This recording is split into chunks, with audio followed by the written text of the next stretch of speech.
박지를 끼세요. 자, 위로 올리세요. 올렸어요. 자, 뒤로, 앞으로, 다시 위치로, 오른쪽.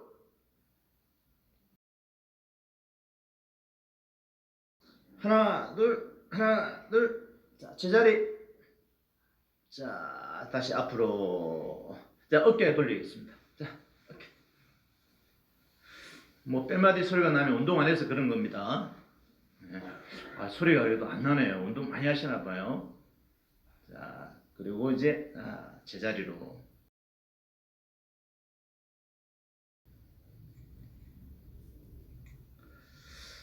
오늘 반드시 구해야 할 것 이런 제목을 가지고 하나님의 말씀을 함께 나누고자 합니다. 2015년도에 우리나라에 신조어가 있었어요. 그 신조어를 보면은 사회적인 분위기를 잘 알 수 있습니다. 그 당시에 어떤 신조어가 있었느냐? 금수저라는 말 많이 들어보셨죠? 금수저가 유행을 했습니다. 금수저 있으니까 은수저도 있겠고요. 그죠? 동수저, 그 다음에 가난한 사람, 흙수저. 이런 말이 유행을 했습니다. 자기 아버지나 부모님이 또 엄마가 부자면 금수저, 또 이것도 저것도 돈도 없다 그러면 흙수저입니다. 그 단어가 1위였어요. 2위는 뭐였느냐? 헬조선. 한국 사회가 너무나 힘들고 어려우니까 지옥과 같다. 그런 의미를 가지고 있습니다. 그만큼 사회가 힘드니까 조선시대로 돌아간 것 같다. 그러면서 헬조선이라는 단어가 유행을 했습니다. 3위가 뭐냐? 취향 저격. 내 취향이 때 쓰는 말이기도 합니다. 저 사람 내 취향이야 할 때 이렇게 말을 쓰기도 하죠. 그 다음에 4위가 뭐였느냐? 죽창. 사회에 대한 불만 이런 것을 분노를 표시를 했어요. 그래서 뭐 이게 죽이기도 하고 찌르기도 하는 그런 표현을 했습니다. 그래서 그게 죽창으로 한때 유행한 때가 있었습니다. 그리고 7위를 보면은요, 열정페이. 최저임금 이하 급료를 받는 20대라든지 30대들이 착취를 당한다라고 하면서 이런 단어가 유행하기도 했습니다. 그래서 힘들고 어렵고 그러니까 이런 말이 있잖아요. 삼포시대. 세 가지를 포기한다. 뭐가 있을까요? 젊은 층들이 세 가지를 포기한다고 그랬습니다. 돈이 들어가니까 연애하는 거, 결혼하는 거, 그 다음에 뭘까요? 결혼하고 나면은 출산하는 것, 그것을 포기한다고 그랬습니다. 그리고 또 좀 더 가니까 더 힘들거든요. 그래서 이제 오포시대로 등장합니다. 여기 세 가지 더한 거 있잖아요. 연애, 결혼, 그 다음에 출산하는 거 포기하고. 돈이 들어가니까 인간관계도 끊어야 된다. 그래서 인간관계도 단절하는 그런 시기가 되기도 하죠. 그게 또 하나 더 오포 중에 하나가 뭐냐? 내 집 마련을 포기해야 된다. 그래서 오포 시대였다 이렇게 말을 합니다. 그리고 조금 있으니까 이제 그것도 안 되니까 꿈과 희망마저도 다 버려야 한다는 칠포 시대가 나타났습니다. 그리고 좀 더 이제 모든 것들이 다 불가능하니까 절벽 시대였다라는 말까지도 유행하였습니다. 왜 이렇게 되었을까요? 왜 이런 말을 했을까요?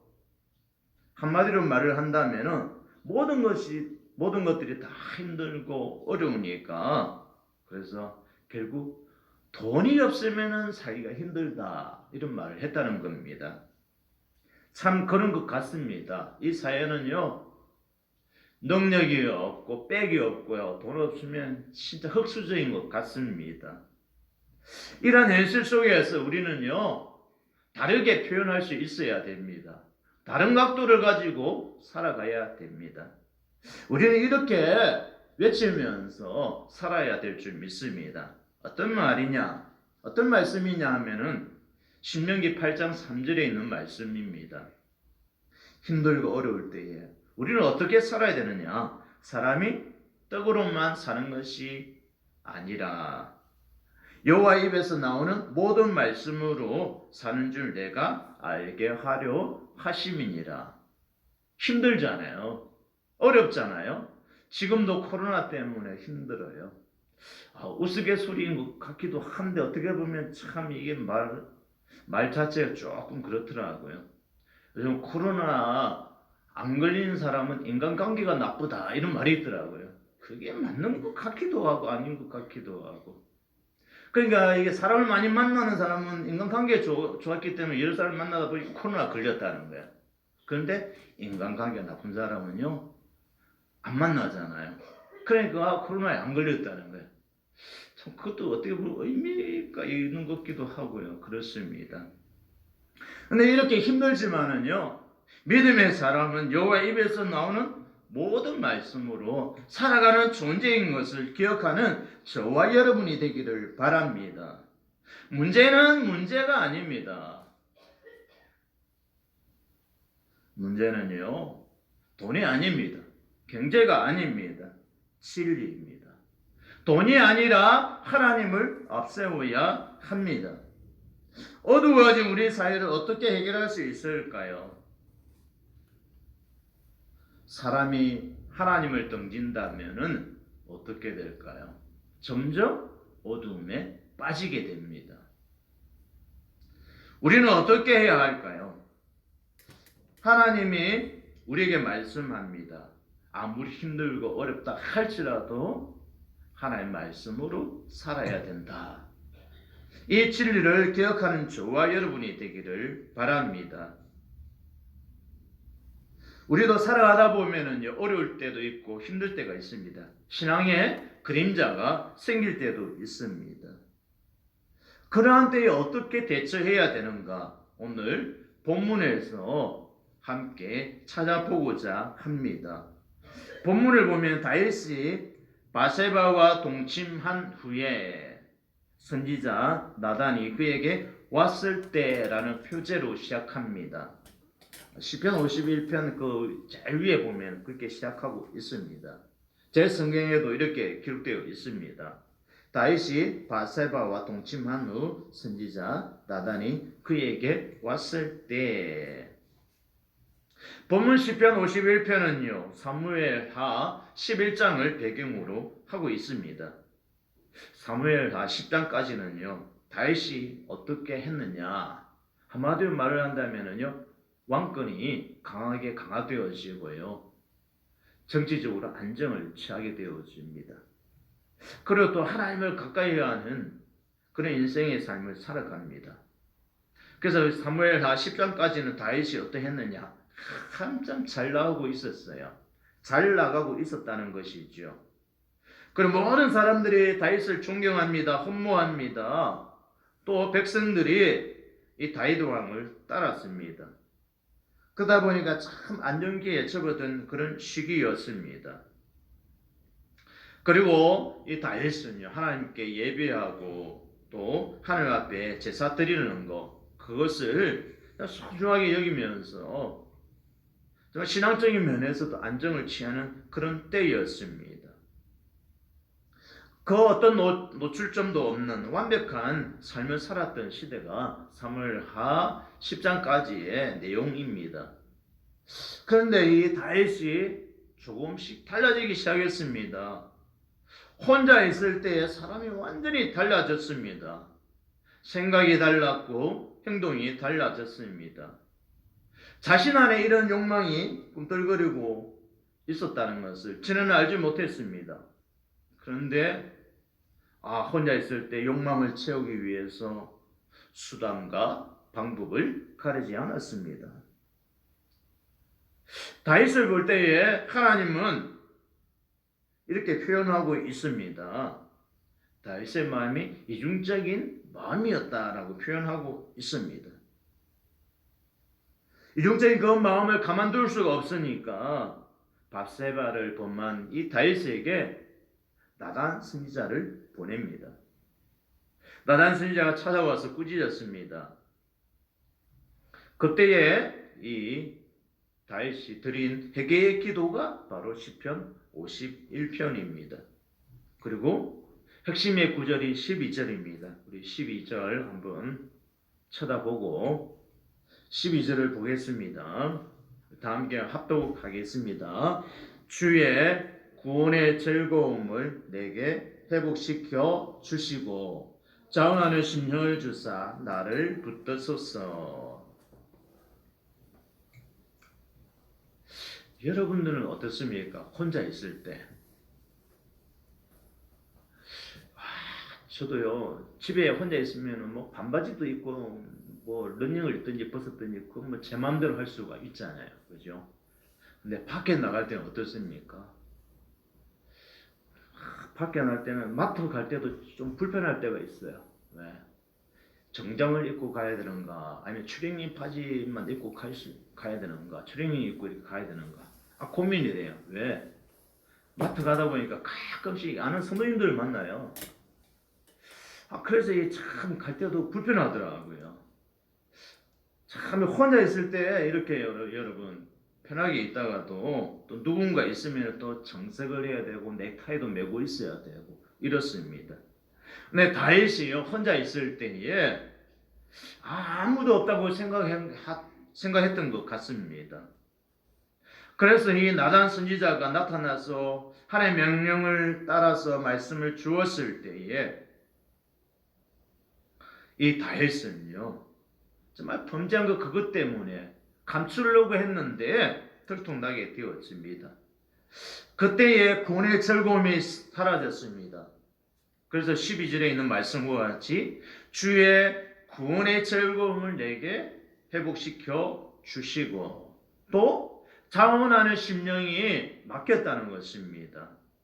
하나님 앞에 나가는 그 마음이 제가 죄를 알게 되니까 그것조차도 하나님 앞에 나가는 그 심령이 불편하고 변질되어졌다는 것을 말씀하고 있습니다. 그래서 구원의 즐거움을 내게 회복시켜 주시고 자원하는 심령을 주사 나를 붙드소서라고 하면서 오늘 우리에게 주신 말씀이기도 합니다. 하나님의 백성에게 나타나는 최고의 기쁨은 뭘까요? 그것은 바로 구원의 즐거움입니다. 구원받는 그 즐거움이 있어야 되는 것이지요. 그리스도인의 기쁨은요, 구원의 기쁨과 감격이 있어야 됩니다. 이 기쁨은 세상이 줄 수가 없어요. 예수 안에서 얻어지는 기쁨입니다. 우리가 잘 알고 있는 수가성 여인을 보십시오. 얼마나 예수님을 만나가지고 기뻤던지 물을 길러러 왔잖아요. 근데 물동이를 던져버리고 뛰어갑니다. 그리고 자기 동네에 가가지고 예수님을 만나 그 기쁨을 전합니다. 제일 취급받던 여인이었잖아요. 그러니까 남들이 우물물을 길으러 오지 않는 그 시간대에, 낮 시간에 아무도 없는 그 시간을 틈타가지고 물 길으러 왔던 여인이 수가성 여인이었습니다. 근데 예수를 만나고 난 이후에 물동이를 던져버리고 그 기쁨을 낳고 예수님을 전한 자가 되었습니다. 또 예수님을 만나고 너무나 기뻐가지고 키가 작은 사람이 뽕나무에 올라갔잖아요. 올라갔는데 예수님을 만나고 난 이후에 뽕나무에서 내려올 때 어떤 마음이었을까요? 너무나 기뻐가지고 그냥 내려오지 않냐고요. 제가 볼 때는 점프해가지고 뛰었을 것 같아요. 그죠? 그렇게 기뻤어요. 그래서 이 사개오는요, 남에게 토색한 일이 있습니까? 그러면 내가 4배를 갚겠습니다. 나의 재산을 나누겠습니다. 그리고 예수님을 자기 집으로 초청합니다. 재산의 절반을 가난한 자들에 나눠 주어도 기뻤어요. 예수를 만나고 나니까 너무나 기뻤습니다. 사랑하는 성도 여러분, 오늘 사개오처럼 수아성 여인처럼 이 기쁨을 아십니까? 이 기쁨을 가지고 있습니까? 참된 그리스도인의 기쁨은요, 여기에 있는 것입니다. 과거에 다윗이 가졌던 그 기쁨이 바로 이런 기쁨이었습니다. 어떠한 환경 가운데도 기쁨이 있었어요. 그래서 사망의 엄침한 골짜기를 다닐지라도 내가 해를 두려워하지 아니하는 것은 주께서 나와 함께 하심이로다. 얼마나 이 기쁨이, 어려움을 당하는데 힘든 엄침한 골짜기를 다니는데도 고통의 그 순간에도 기쁨이 있었습니다. 또 하나님의 법궤가 예루살렘으로 들어올 때에 얼마나 기뻤는지 춤을 추었어요. 아싸, 이렇게 춤을 추었어요. 내가 이 부흥이 하는 그 강사님 보니까 동남풍아 불어라 서북풍아 불어라 풍차 돌리는 거 이게 부흥사가 하더라. 야, 되게 저렇게 찬양할 수 있나? 난 저렇게 하라면 못할 것 같은데. 쑥스러워서 잘 못하겠더라고. 근데 그 강사님은 동남풍아 불어라 이렇게 하면서 풍차 돌리더라고. 야, 성령의 바람이 불어오는 것처럼. 여러분들도 사람을 보며 세상을 볼 때 그 동남풍아 불어라 할 때 아싸 언제 한번 춤춰 보겠어. 그때 이렇게 하는 거예요. 그런 기쁨을 가지고 찬양을 하더라고요. 우리도 구원의 간격이 있다면 신앙생활하는 것도 기쁨이 있어야 됩니다. 우리도 이런 은혜를 누릴 줄 아는 성도가 되어야 될 줄 믿습니다. 다윗이 구원의 기쁨이 컸어요. 하나님의 그 은혜를 깨닫고 보니까 예루살렘으로 하나님의 복귀가 돌아오는데 당실 춤을 추면서 왕의 신분의 그 모습을 잃어버립니다. 이 바지가 내려갈 정도로 춤을 추었어요. 기뻐하면서 춤을 추었습니다. 그런데 죄를 짓고 보니까요, 이 기쁨이 사라졌습니다. 그리고 다윗은 이렇게 말을 합니다. 하나님, 주의 구원의 즐거움을 내게 회복시켜 주시고 자원하는 심령을 주사 나를 붙드소서. 구원의 그 감격 즐거움을 잃어버리니까 그 구원의 그 기쁨을 다시 한번 맛보기 위해서 회복시켜 달라고 애원하고 있습니다. 이 즐거움, 구원의 즐거움을 잃어버린 다윗이요, 영적인 상태가 어떠했느냐? 너무나 큰 고통이었습니다. 그래서 8절을 보면은요, 오늘 본문 8절입니다. 내게 즐겁고 기쁜 소리를 들려주시사 주께서 꺾으신 뼈들도 즐거워하게 하소서.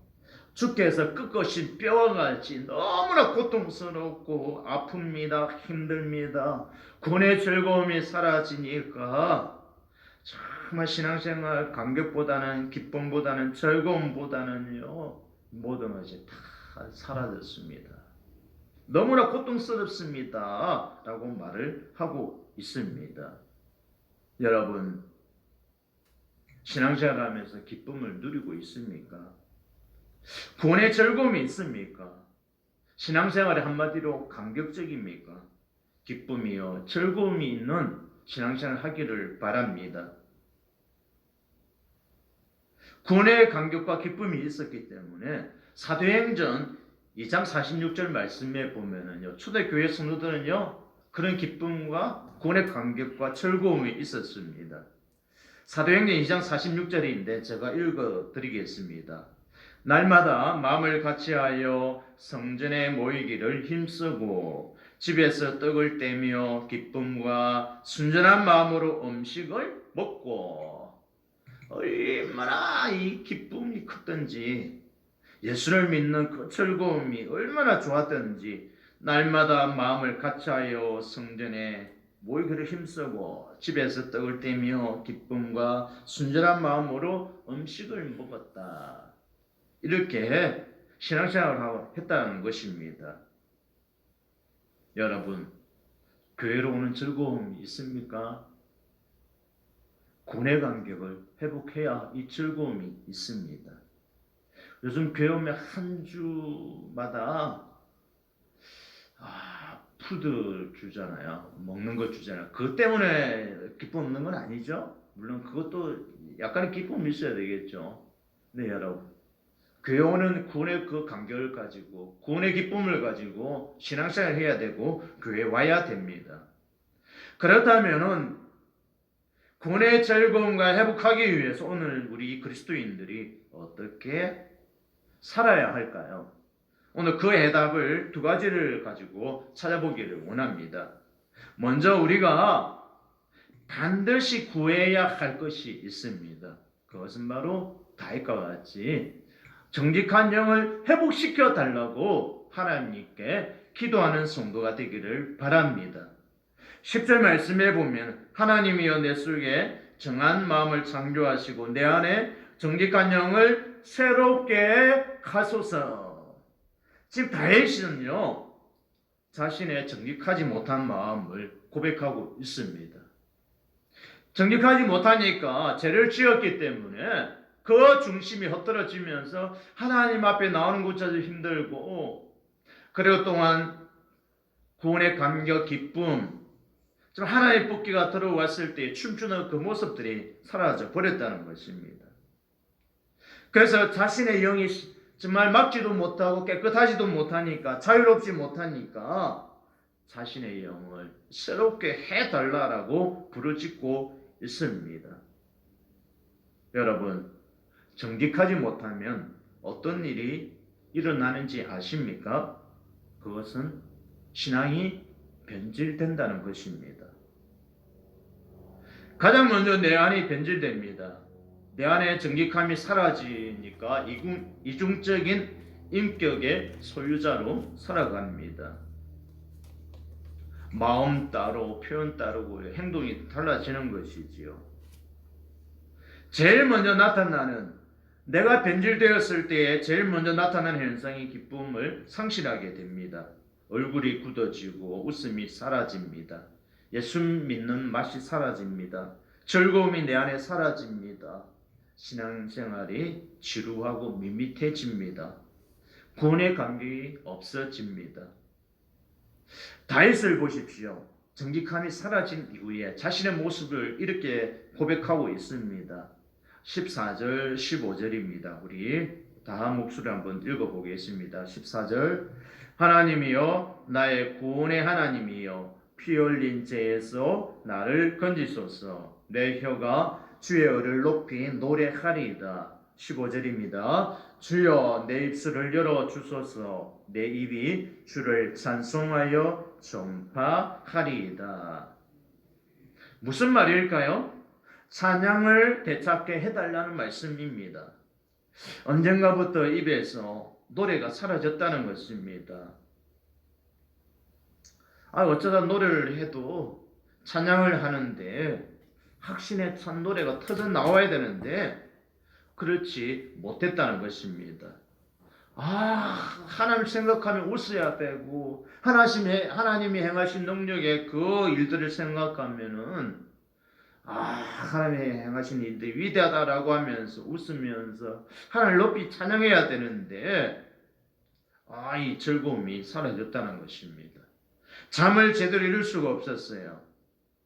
또 언제 어떤 일이 일어날지 몰라 자불안석입니다. 왜 그렇게 되었을까요? 정직하지 못했기 때문입니다. 왜 죄를 짓고 난 이후에 신앙이 변질되었기 때문입니다. 정직하지 못하면 내 주변도 변질된다는 것을 아십니까?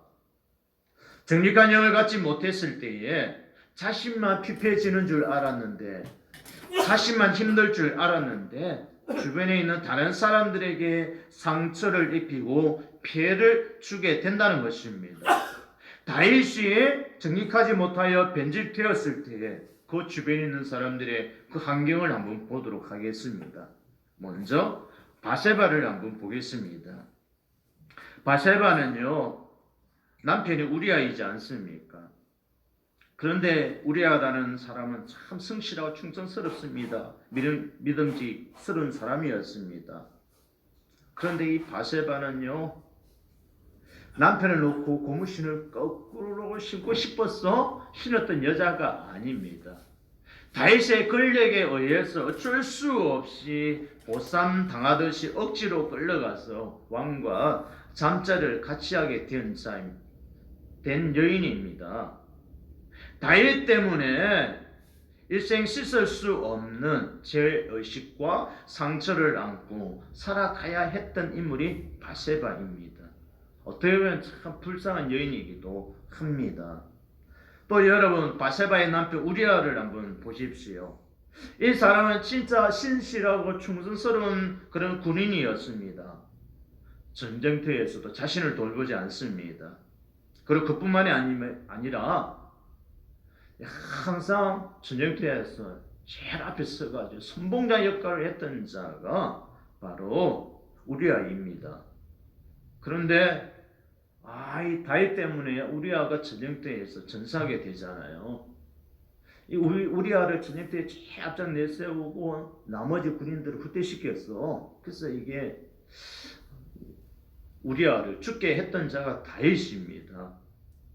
그리고 이 우리아는 또 어땠습니까? 전쟁터에 가서 이렇게 전쟁하라고, 야, 이번에는 이제 전쟁하고 왔으니까 집에 가가지고 좀 쉬었다가 전쟁터에 오라고, 이렇게 다윗이 이야기를 했잖아요. 근데 우리아는 그렇게 하지 않습니다. 자기 집으로 내려가지 않습니다. 왕궁 문 앞에서 야영을 합니다.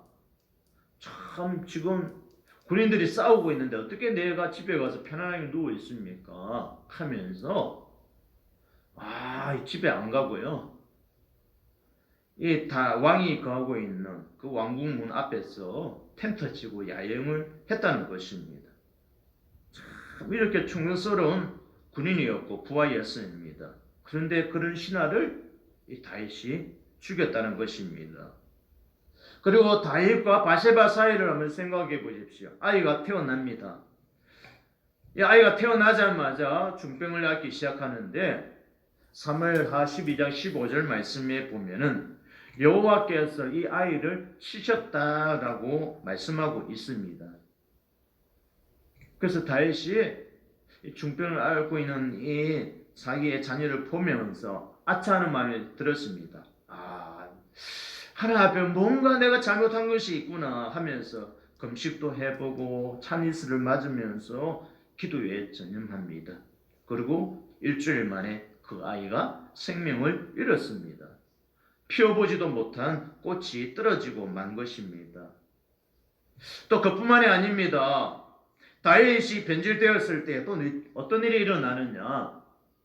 다윗에게는 많은 후궁들이 있잖아요. 그죠? 많은 후궁들이 있습니다. 솔로몬한테만 있는 게 아니라. 근데 이게 이렇게 부인도 몇 명 있지 않습니까? 근데 이 보면은요, 왕의 아들인 이 압살롬이 대낮에 이 후궁들을 겁탈합니다. 자기 어머니죠. 어머니를 겁탈하는 그런 사건이 일어납니다. 여러분, 다윗의 번제는요, 자신에게만 영향을 미치는 것이 아닙니다. 바세바, 우리아, 그의 아이가 죽고요, 후궁들, 그리고 또한 그뿐만이 아니라 그의 아들 압살롬까지도 악영향을 받게 되어졌다는 것입니다. 이것이 하나님의 백성이 변질되었을 때 나타나는 현상입니다. 그러니까 여러분, 우리가 번제했을 때에 변질되어졌을 때 얼마나 큰 일들이 일어나는가 우리는 생각해야 됩니다. 내 안에 평안이 사라지고 즐거움이 사라져 버립니다. 웃는 일들이 사라져 버립니다. 불안하고 초조함 속에 살아가게 됩니다. 그리고 예배를 드리는 그 기쁨이 없어지고 교회에 오는 것조차도 짐이 될 때도 있습니다. 그것은 바로 하나님 앞에 정직하지 못했을 때에, 우리의 신앙이 변질되었을 때에 나타나는 모습입니다.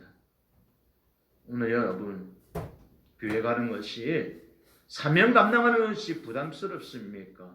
그렇다면 내 안에 하나님 앞에 기도하십시오.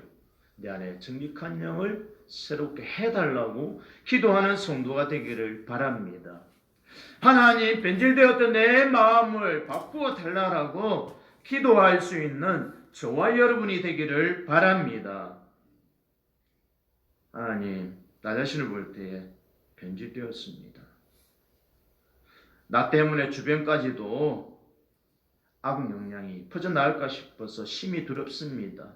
하나님, 다시 한번 내 마음을 회복시켜 주셔서 주님 앞에 찬양하는 그 기쁨, 사명 감당하는 그 즐거움이, 교회 오는 그 기쁨이 내 안에 회복되게 해달라고 기도하기를 주의 이름으로 간절히 원합니다.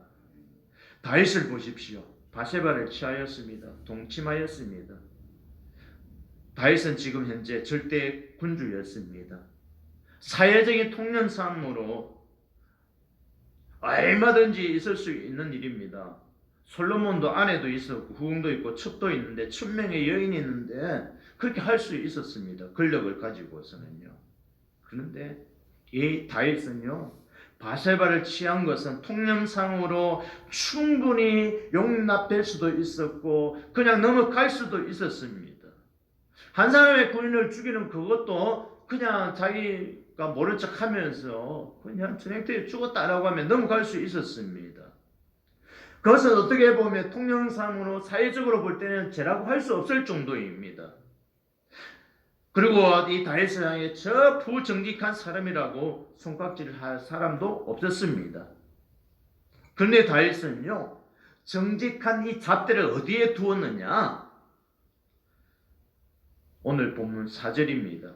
51편 4절입니다. 내가 주께만 범죄하여 주의 목전에 악을 행하였사오니 주께서 말씀하실 때에 어려우시다 하고 주께서 심판하실 때에 순연하시다 하리이다. 사회적인 통념에 두지 않았어요. 도덕적인 기준 그런 것에 두지 않았습니다. 어디에 두었느냐?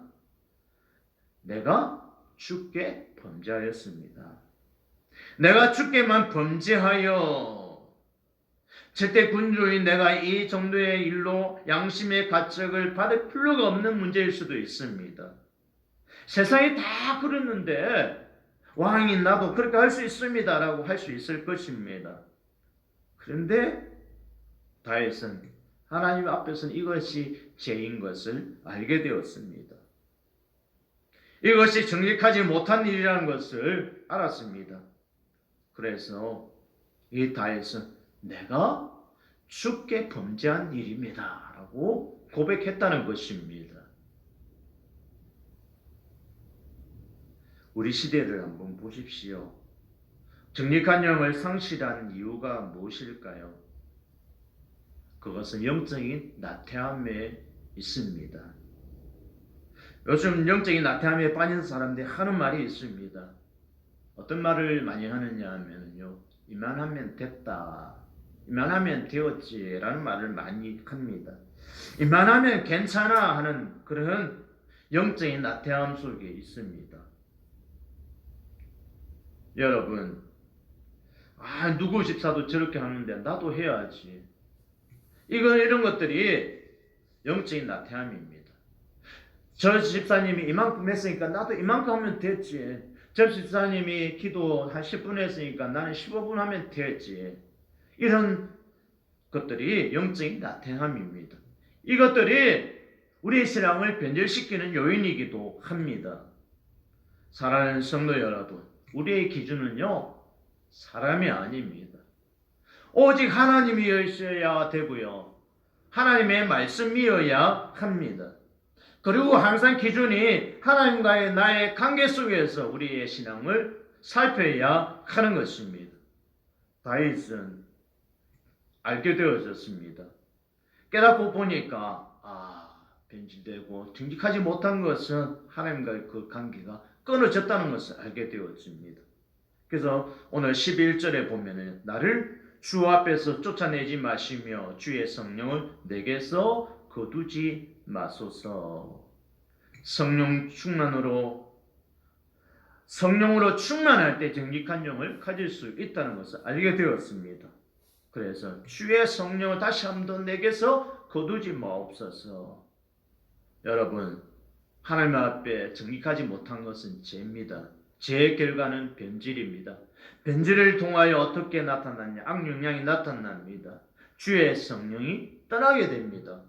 그래서 주의 성령을 내게서 거두지 마소서, 나를 주 앞에서 쫓아내지 마시며 라고 기도하는 것입니다. 사랑하는 여러분, 거룩한 영이 있어야 됩니다. 성령 충만해야 변질되지 않습니다. 우리가 구원의 그 즐거움을 가질 수 있는 것은 성령 충만할 때 나타나기도 합니다. 성령 충만을 위해서 진리의 영이, 거룩한 영이 여러분들을 사로잡을 수 있도록 기도하시기를 주의 이름으로 축복합니다. 두 번째로 살펴볼 것은요, 반드시 회복하고 찾고 구해야 할 것이 있습니다. 그것은 바로 예배를 회복하는 것입니다. 느헤미야가 잘한 일이 있습니다. 느헤미야가 예루살렘의 성벽을 재건할 때에 제일 먼저 한 것이 있습니다. 그것은 무엇이냐 하면은 제사에 필요한 제물인 양들이 들어오는 문을 건축했다는 것입니다. 이 말은요, 성전에서 드려지는 그 제사로부터 모든 것들이 시작된다라는 그 신앙을 가지고 있었습니다. 그래서 예루살렘의 회복은 성전에서 드려진 예배를 통해 회복된다. 바른 신앙생활을 통해서 모든 것들이 회복된다라는 신앙을 가지고 있었습니다. 그래서 제일 먼저 회복되어야 할 것이 무엇이냐? 거룩한 예배 행해져야 된다라고 하면서 제일 먼저 양들이 들어오는 그 문을 건축했다는 것입니다. 세웠다는 것입니다. 여러분, 그렇습니다. 우리의 모든 삶에 있어서 예배가 회복되면은요, 모든 잃어버린 것들이 회복된다는 그런 개념을 가지고 살아야 됩니다. 구원받은 성도에게 있어서 예배를 생명처럼 귀하게 여겨야 합니다. 왜 힘듭니까? 왜 경제가 무너졌다고 말을 할까요? 건강이 무너졌다라고 이야기를 할까요? 부모의 권위가 무너졌다, 가정이 무너졌다. 왜 이런 일들이 일어나고 있을까요? 왜 이런 말이 많이 나타날까요? 그것은 바로 예배가 무너졌기 때문입니다.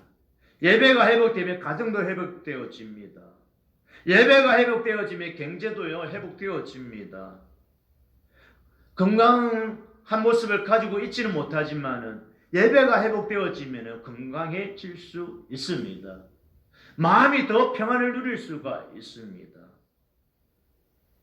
다윗은 이 사실을 너무나 절실하게 깨닫고 알게 되었습니다. 그래서 시편 27편 4절 말씀에 보면은요, 내가 여호와께 바라는 한 가지 일, 그것을 구합니다. 곧 내가 평생에 여호와의 집에 살면서 여호와의 아름다움을 바라보며 그의 성전에서 사모하는 그것이라 라고 했습니다.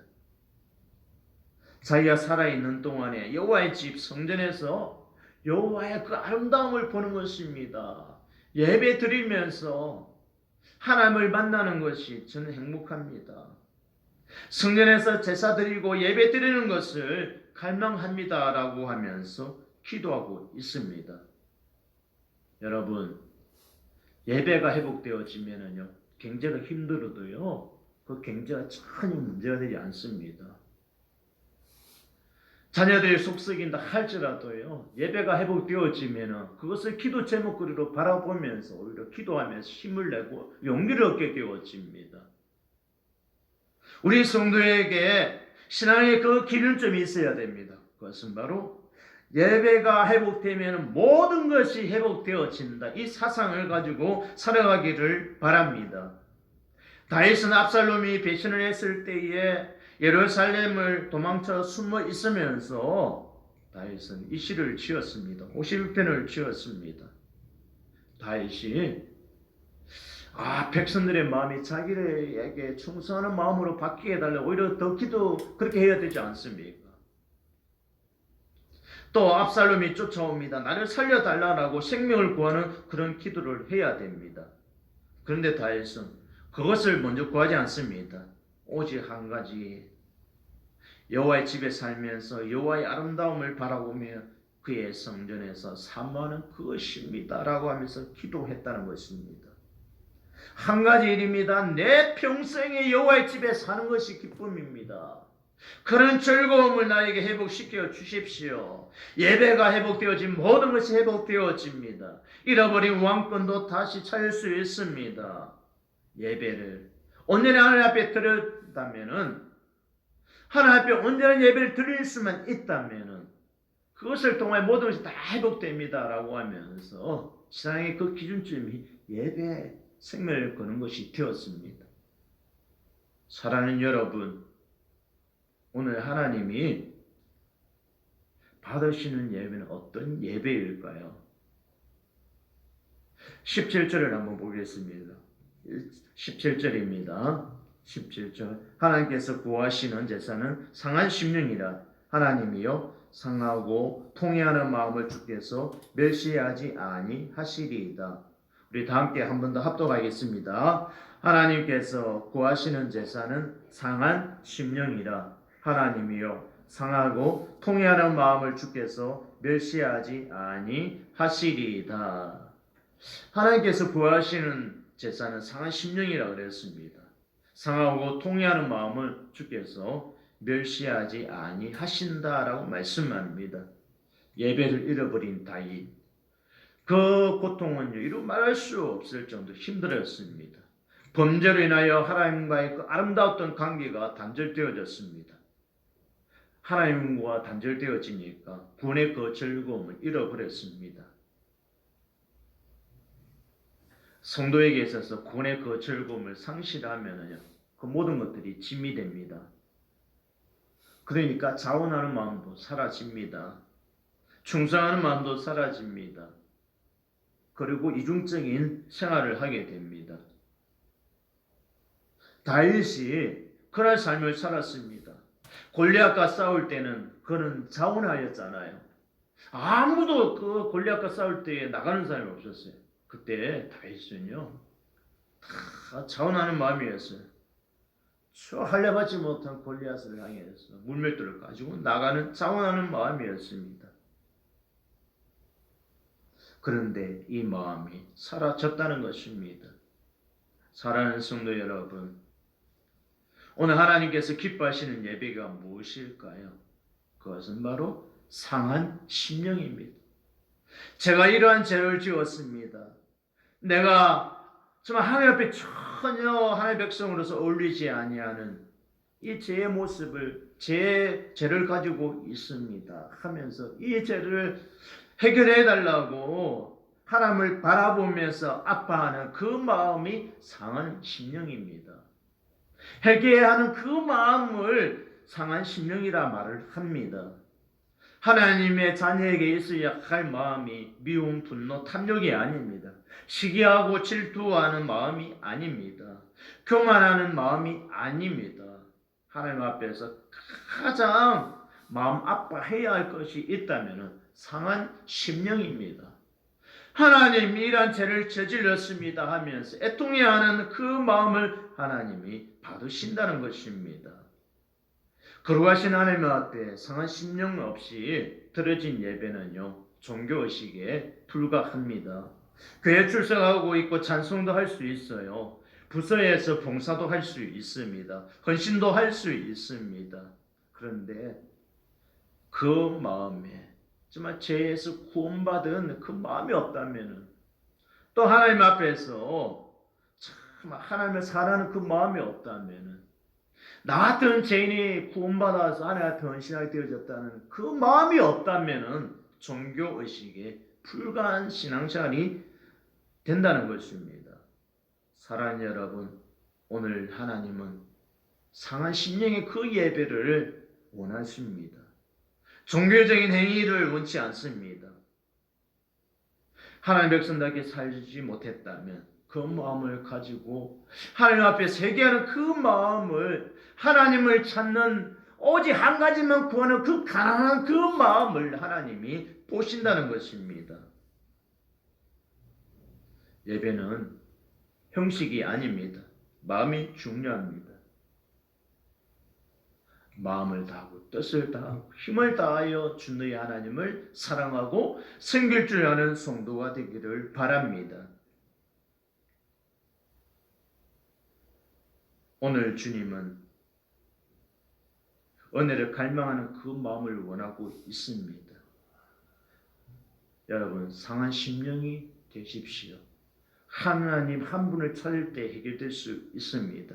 참된 예배가 회복되어진다면 모든 것이 회복되어진다. 이 믿음을 가지고 사는 저와 여러분이 되기를 바랍니다.